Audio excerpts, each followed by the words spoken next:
Hi friends, Machilipatnam వెళ్తే మేము కంపల్సరీగా ఇక్కడ అప్సరా బాదం పాలు అని ఉంటుందండి. మేము కంపల్సరీ ఇక్కడైతే బాదం పాలు అయితే తాగేసి వెళ్తుంటాం అనమాట. టేస్ట్ చాలా బాగుంటుంది. ఇది మచిలీపట్నంలో కోనేరు సెంటర్లో ఉంటుందన్నమాట. ఇక్కడ స్పెషాలిటీ ఏంటంటే ఫ్లేవర్స్ ఏమీ యాడ్ చేయరంట. న్యాచురల్గా బాదం మిల్క్ ప్రిపేర్ చేస్తారు.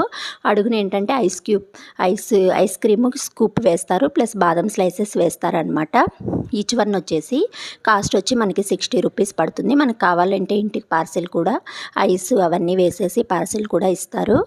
ఎప్పుడు మేము వెళ్ళినా కూడా కంపల్సరీ ఇక్కడైతే బాదం మిల్క్ టేస్ట్ చేస్తూ ఉంటామన్నమాట. ఇది ఇప్పుడే కాదు, 3-4 టైమ్స్ వెళ్ళాము. 3-4 టైమ్స్ మేమైతే ఇక్కడ బాదం పాలు అయితే తాగాము. ఈ టేస్ట్ ఇంకెక్కడ రాదు.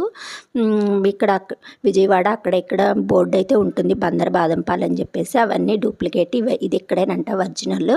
టేస్ట్ మాత్రం చాలా బాగుంటుంది. ఈసారి ఎవరైనా బందర్ వెళ్తే ఒకసారి టేస్ట్ చూడండి. ఇలాంటి మరిన్ని వీడియోస్ కోసం ప్లీజ్